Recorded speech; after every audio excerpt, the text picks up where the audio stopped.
बिस्मिल्लाहिर्रहमानिर्रहीम। Dear students, अस्सलाम वालेकुम। आज हम MIS यानी मैनेजमेंट इंफॉर्मेशन सिस्टम 308 के एक नए लेक्चर के साथ हाजिर हैं।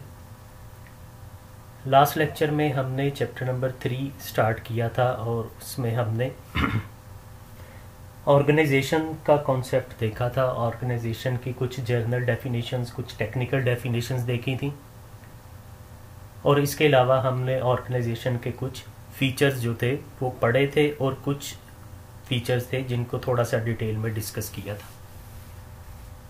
आज का हमारा जो टॉपिक है वो चैप्टर नंबर 3 का दूसरा टॉपिक है and that is how information system impacts organisation and business firms.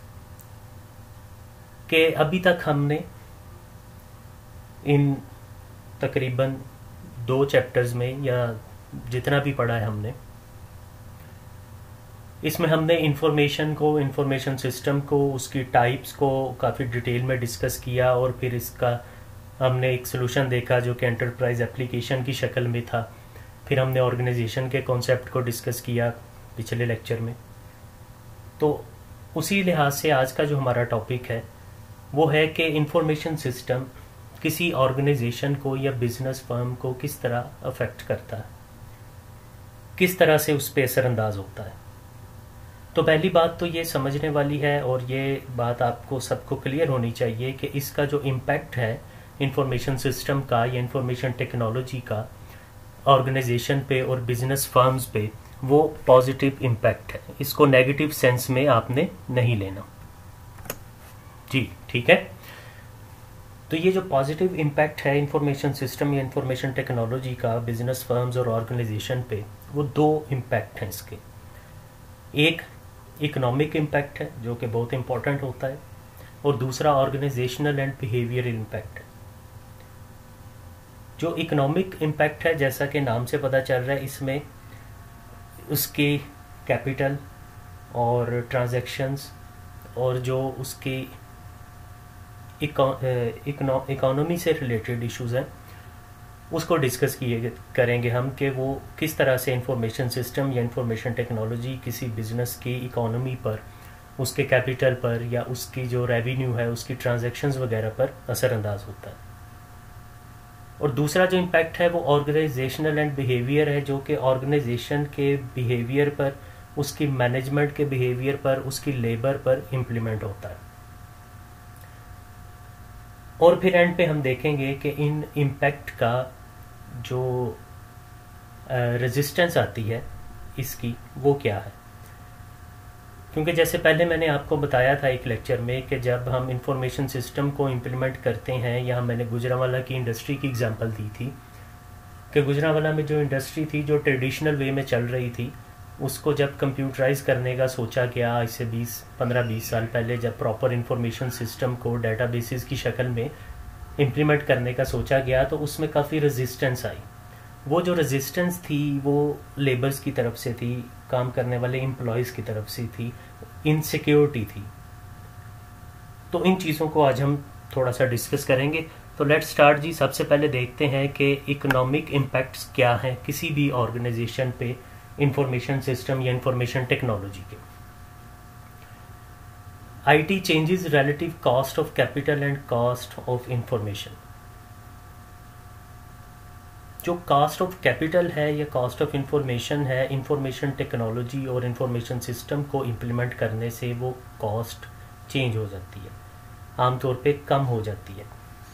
अब यहाँ पे कुछ हमारे पुराने कॉन्सेप्ट यूज़ होंगे जो हम कंप्यूटर एप्लीकेशन इन बिजनेस में पढ़ा करते थे, और वहाँ पे एक हम टॉपिक पढ़ते थे, uses of computer in the field of business और कॉमर्स। तो बिजनेस में जो हम कंप्यूटर के यूजेस पढ़ा करते थे, वहाँ पे एक कॉस्ट रिडक्शन पढ़ते थे। तो वही कॉस्ट रिडक्शन का कॉन्सेप्ट है कि इसके कैपिटल की कॉस्ट और जो इंफॉर्मेशन को यानी डाटा को प्रोसेस करके यूज़फुल इंफॉर्मेशन ऑब्टेन करने की कॉस्ट है, वो इंफॉर्मेशन टेक्नोलॉजी या इंफॉर्मेशन सिस्टम को यूज़ करने से, इम्प्लीमेंट करने से कम हो जाती है। तो ये एक इकोनॉमिक इम्पैक्ट है, एक इकोनॉमिक फैक्टर है जो कि फ़ायदा पहुंचा रहा है ऑर्गेनाइजेशन को। इसी तरह it reduces number and replaces the function of more middle managers. जो मिडल मैनेजमेंट है उसके जो फंक्शंस हैं, उसकी जो वर्किंग है उसको रिड्यूस कर देता है और रिप्लेस कर देता है बाज़-औक़ात। तो वही कॉन्सेप्ट हमने वहाँ पे भी पढ़ा था कि जब हम कंप्यूटर्स को, इंफॉर्मेशन टेक्नोलॉजी और इंफॉर्मेशन सिस्टम को यूज़ करते हैं किसी बिजनेस ऑर्गेनाइजेशन में, किसी फर्म में, तो क्या होता है कि वहाँ पे जो लोग हैं उनकी जो मैन पावर जो है वो कम हो जाती है। जो काम वो लोग 2-3 लोग कर रहे होते हैं वही काम हम कंप्यूटर के थ्रू एक बंदा जो है कंप्यूटर यूज़ करते हुए बड़ी आसानी से और बड़ी एफिशिएंटली परफॉर्म कर सकता है। So it reduces number and replaces the function of more middle managers. इसी तरह it reduces the need for other form of capital, building, machinery. जो बिल्डिंग और मशीनरी में हम कैपिटल इन्वेस्ट करते हैं उसको भी प्रॉपर इंफॉर्मेशन सिस्टम इंप्लीमेंट करने से रिड्यूस किया जा सकता है। बिल्डिंग का तो ऐसा चितना नहीं, क्योंकि बिल्डिंग तो वही होगी जो पहले हम यूज़ कर रहे हैं, लेकिन जो मशीनरी है उसका अच्छा खासा फ़र्क पड़ता है, क्योंकि अब आपको पता है कि मोस्टली जो मशीनरी है वो अब ऑटोमेटिक मशीनरी आ चुकी है।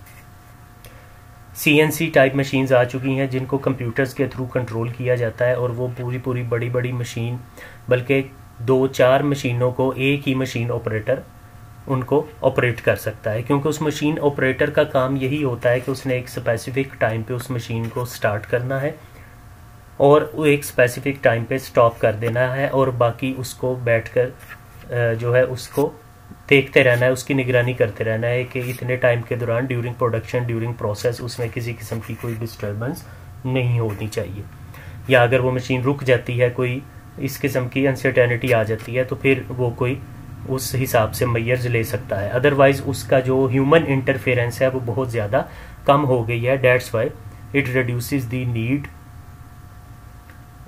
Of manpower. इसी तरह जी it helps firm contract in size. It can reduce transaction cost, the cost of participating in markets or outsourcing. अच्छा, it helps firms contract in size.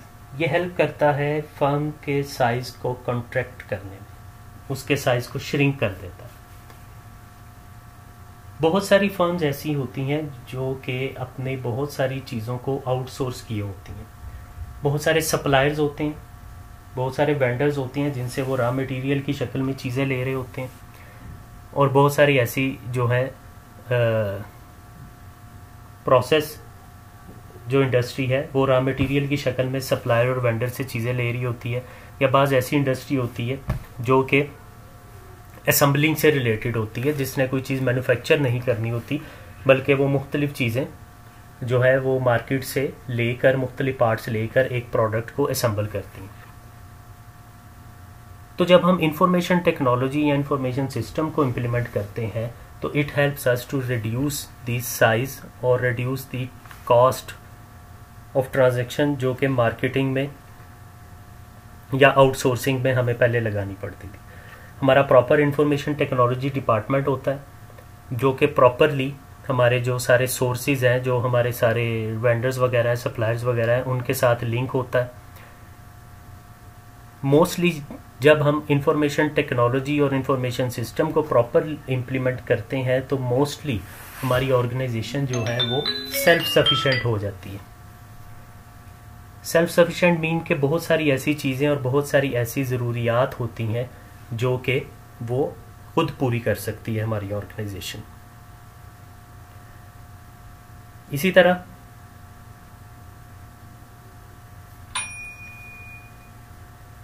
Market में, marketing से related जो है वो हमारा कैपिटल, हमारी कॉस्ट जो है वो काफ़ी कम हो जाती है, क्योंकि हमारा प्रॉपर अगर IT डिपार्टमेंट है वो प्रॉपरली फंक्शनल है तो उसकी मार्केटिंग वगैरह की जिम्मेदारी भी उसकी होती है। तो इस तरह बहुत सारी कॉस्ट जो है वो कंट्रोल की जा सकती है, रिड्यूस की जा सकती है। जिस तरह बहुत सारे अगर एम्प्लॉयज़ को हमने कोई ब्रोशर्स देने हैं, या एम्प्लॉयज़ को या अपने सप्लायर्स को, वेंडर्स को कोई चीज़ हमने ब्रोशर्स या प्रिंटेड फॉर्म में देनी है तो हम उसको अपनी वेबसाइट पे पब्लिश कर सकते हैं, जिससे बहुत ज़्यादा पैसे जो हैं उनको बचाया जा सकता है। ये जस्ट एक एग्जांपल है, इस तरह और भी कई एग्जांपल्स हो सकती हैं। IT affects the cost and quality of information and changes economics of information। जी ये तो सारे पॉइंट्स जो भी हमने डिस्कस किए, इससे यही सामने आया कि it has a very useful and positive economic impact on our organisation और इंडस्ट्री, अगर हम उसको प्रॉपरली सही तरीके से इम्प्लीमेंट कर रहे हैं। ठीक है, अब जब हम इकोनॉमिक इम्पैक्ट को डिस्कस करते हैं तो यहाँ पे एक थ्योरी जो है, दो थ्योरीज हैं जो कि इसके अंदर ही आ जाती हैं, वो हमें साथ ही डिस्कस करनी पड़ती हैं। एक है ट्रांजैक्शन कॉस्ट थ्योरी और एक है agency theory. Transaction cost theory क्या है? जो कि ट्रांजैक्शन से रिलेटेड है। Firm seeks to economise on cost of participating in marketing, यानी ट्रांजैक्शन कॉस्ट जो है, जिस तरह भी हमने डिस्कस किया मार्केटिंग से रिलेटेड। और दूसरा, according to transaction cost theory, production versus transaction cost ये बैलेंस होनी चाहिए, और बैलेंस रहती है by using proper information system. Information technology lowers market transaction cost for firm, making it worthwhile for firms to transact with other firms rather than grow the number of employees। जिस तरह अभी हम discuss कर रहे थे कि बहुत सारे वेंडर्स, बहुत सारे जो सप्लायर्स वगैरह हैं, बहुत सारे जो मार्केटिंग एजेंट्स हम होते हैं हमारे, जैसे अभी आगे हम एजेंसी थ्योरी में पढ़ेंगे, तो उनके साथ जो है वो प्रॉपरली एक सेंट्रलाइज सिस्टम डेवलप करके हम अपने इस सारी कॉस्ट को और अपने इस कैपिटल को कंट्रोल कर सकते हैं और उसको अच्छी तरीके से मॉनिटर कर सकते हैं। With the internet, firms mind it more cost effective to use the marketplace and contract for work in a market rather than hire employees. जी अभी जैसे मैं कह रहा था कि प्रॉपर अगर इंफॉर्मेशन सिस्टम हमने अप्लाई किया हुआ है तो नेटवर्क यानी इंटरनेट, फिर इंट्रानेट, एक्स्ट्रानेट जो हमने डिस्कस किए थे, उनके थ्रू एक प्रॉपर हमने सेंट्रलाइज सिस्टम डेवलप किया होता है, जिसके थ्रू हम मार्केट में अपने सप्लायर्स, वेंडर्स के साथ प्रॉपर कम्युनिकेट कर सकते हैं, और उन के पास जो काम हो रहा होता है हमारा, अगर हमने किसी पार्ट को आउटसोर्स किया हुआ है तो हम उनको भी अपने उन जिनको आउटसोर्स किया है उसको भी अपने ऑर्गेनाइजेशन के इस सिस्टम से लिंक करके उनकी ट्रैकिंग कर सकते हैं और प्रॉपर मेंटेन और प्रॉपर उसकी निगरानी कर सकते हैं। इसी तरह एक एजेंसी थ्योरी है। एजेंसी थ्योरी जो कि मिडिल मैनेजर्स जो हैं उनके रिलेटेड है, यानी मैनेजर्स के साइज को रिड्यूस करने या मैनेजर का काम जो है उसको श्रिंक करने के रिलेटेड है।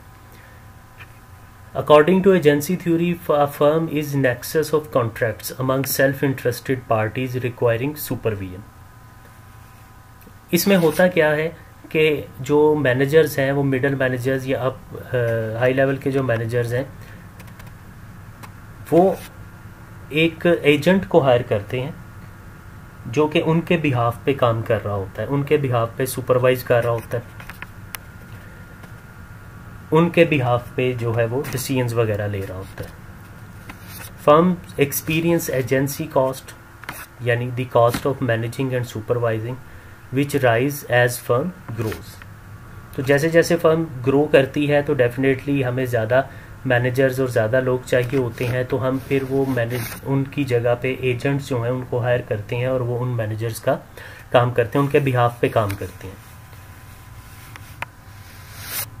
Information technology can reduce agency cost, making it possible for firm to grow without adding to the cost of supervising and without adding employees. अब एजेंसी थ्योरी क्या कहती है कि आप इंफॉर्मेशन टेक्नोलॉजी या इंफॉर्मेशन सिस्टम को implement करते हुए इस एजेंसी कॉस्ट को, यानी जो एजेंट हायर करना पड़ता है आपको, उस कॉस्ट को रिड्यूस कर सकते हैं, उस कॉस्ट से बच सकते हैं।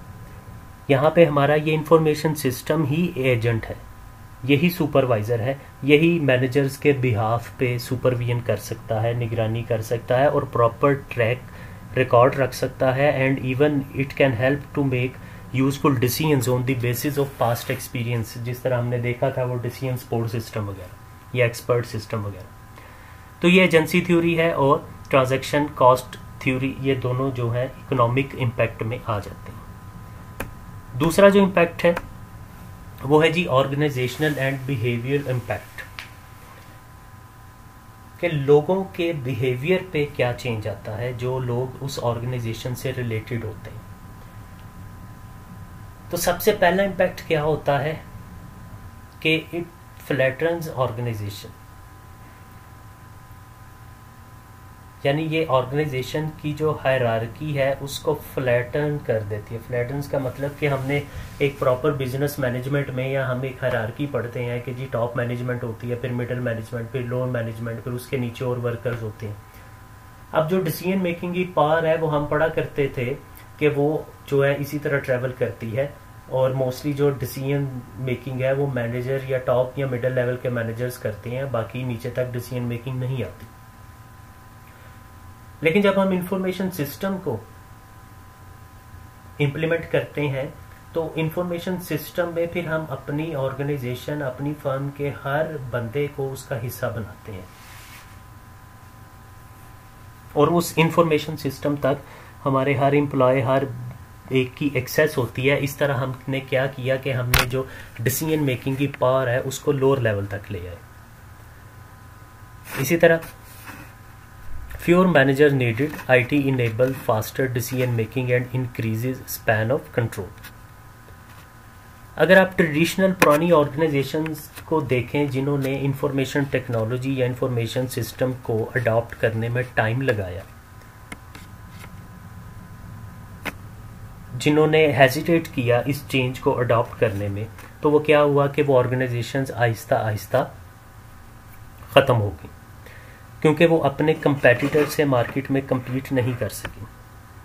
अब फॉर एग्जांपल अगर दो हमारे जो है हम एग्जांपल ले लें कि दो इंडस्ट्री है, दो ऑर्गेनाइजेशंस हैं, और वो दोनों सेम टाइप की ऑर्गेनाइजेशन है, दोनों एक दूसरे के कंपेटिटर्स हैं।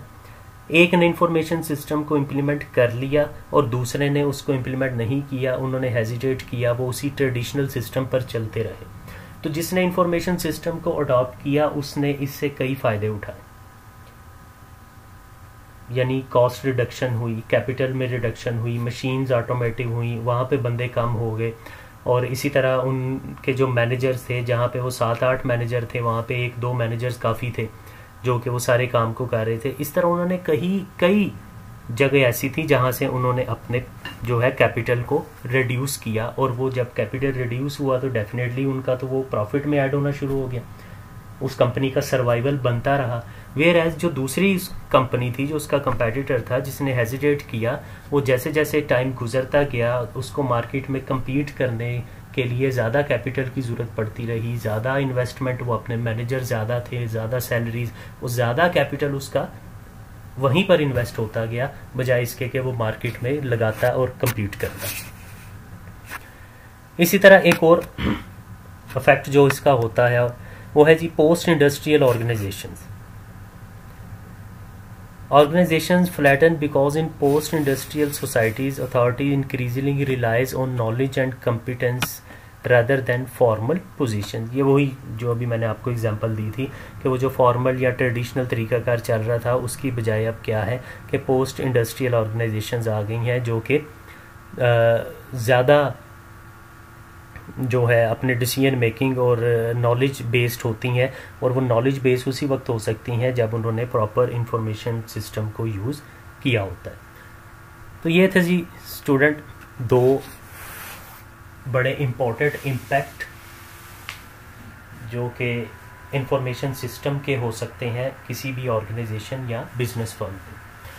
अब कुछ रेजिस्टेंस हैं, जैसे मैंने शुरू में बात की थी कि जब हम प्रॉपर इंफॉर्मेशन सिस्टम को इम्प्लीमेंट करते हैं, कंप्यूटराइज करने जा रहे होते हैं किसी चीज़ को, तो उसमें बहुत सारी प्रॉब्लम्स आती हैं। अभी रिसेंट पास्ट में आपने देखा होगा कि ये लैंड रिकॉर्ड वाला सारा मामला, सारा डिपार्टमेंट कंप्यूटराइज किया गया। अब इसमें बहुत ज़्यादा जो रेजिस्टेंस सामने आई देखने में, वो पटवारियों की शक्ल में थी। पटवारी जिनके पास सारा ये लैंड रिकॉर्ड होता है, फ़र्द वगैरह का जो सारा सिस्टम होता है, वो आपको पता है कि उसमें उनकी इजारादारी थी और वो किस तरह से इधर उधर हेर फेर करते थे। कई स्कैंडल्स, कई स्कैम हमारे सामने आते रहते हैं जो कि उनकी मदद से होते हैं। अब वो बड़ी रेजिस्टेंस थी कि उन्हें ये चेंज बिल्कुल भी काबिल कबूल नहीं था कि सारा कुछ कंप्यूटराइज जब हो जाएगा तो उसमें फिर बहुत से जो है इस किस्म की जो 2 नंबरी है उसके चांसेस बहुत कम हो जाते हैं। तो इसलिए बहुत से मुख्तलिफ़ किस्म की रेजिस्टेंस आती रहती हैं जो है ऑर्गेनाइजेशन में, लेबर्स की तरफ से, यूनियन की तरफ से, एम्प्लॉयज़ की तरफ से।